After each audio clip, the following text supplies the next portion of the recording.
The sum of the plot for Deadly Ever After is a girl who survives a serial killer several years ago. She's the lone survivor, and she moves away from home, but she comes back to help out her mom. And as soon as she comes back, people start disappearing and dying around her. So there is a suspense and mystery plot of figuring out who it is, and also she reconnects with a guy she knew when she was younger.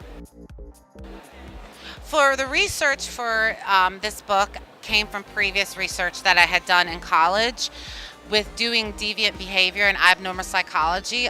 It took me probably a month to write it.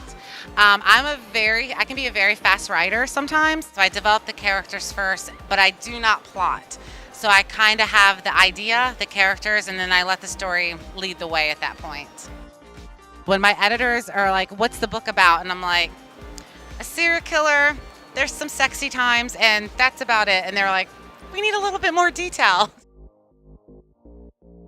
Humor is very important to me in books, no matter how serious the subject matter is, because I think that helps soften the blow. People are more open to listening to you when you're funny. Reader interaction is so important because without the readers, without the fans, I would not be able to do this. I wouldn't be sitting here right now without them. It is definitely hard to write what I would consider a sexy suspense. And the reason being is when you have someone after you, you don't have time for a lot of sexiness because you're more worried about staying alive. So you do have to work a balance, and it is a struggle to balance those two things out. But I think it's kind of like the hard and soft of the genre. You can still have a happily ever after, even going through something as scary as traumatic as a serial killer after you.